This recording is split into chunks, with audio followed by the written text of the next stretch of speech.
Mike Berardino along with Omar Kelly coming to you today from the Dolphins Pro Shop out here at the team facility in Davie, where the big topic is the Pittsburgh Steelers, the six-time Super Bowl champion Steelers, coming in on Sunday to play the Dolphins, who still don't have a home win. And Omar, this is going to be a pretty physical game. Without a doubt. I mean, the Dolphins have proven that they're road warriors. They've won their 3 victories on the road. However, they're 0-2 at home. Now, you can question the caliber of teams that they've played in terms of the Jets and the Patriots. Those are 2 of the top 10 teams in the NFL. But now you got the Steelers coming in. They're probably one of the top 5 teams in the NFL. And Pittsburgh prides themselves on being physical football players. They like to pound the ball. They like to hit hard on defense, playing their 3-4 scheme.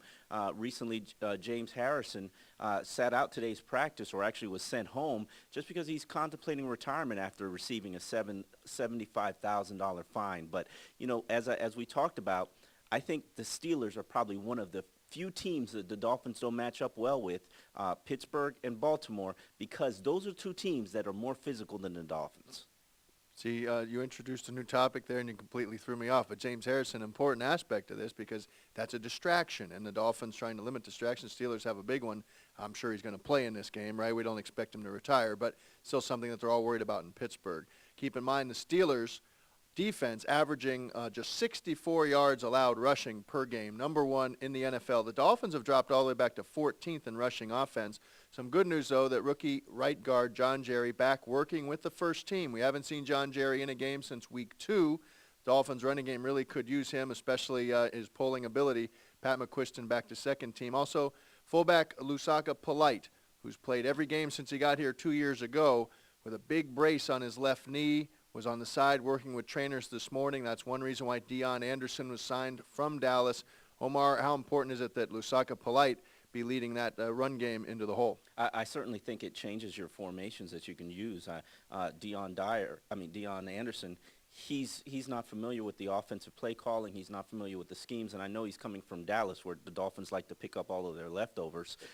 However, you know, you got to realize that the I package, which, you know, where the fullback leads for Ronnie or Ricky, is going to be limited, and you're probably looking at a little bit more 2 running back sets, and they use it a lot against Green Bay. You're probably looking at some 2 tight end sets, even though the Dolphins don't really have a good second tight end, and maybe some more 3 wide sets. That's probably the strength that the Dolphins have right now, putting Hartline, Bess, and Brandon Marshall on the field together. And maybe that is a good strategy for beating Pittsburgh in terms of spreading them out and attacking their secondary. I mean, obviously just Wednesday, so we still expect Lusaka Polite's going to make every effort to be in there. And he was backpedaling and doing some pretty aggressive pedaling on that bike. It wasn't the very careful pedaling we see sometimes. So if we had to guess right now, we'd say Lusaka Polite will play on Sunday. Other injury updates, rookie Jared Odrick at right defensive end looking closer and closer to a return with that fractured right fibula. He seemed to be working full today. Carlos Dansby's left knee, which he hyperextended at the end of the overtime win in Green Bay, seems to be fine. It had a wrap on it, but he's working fully.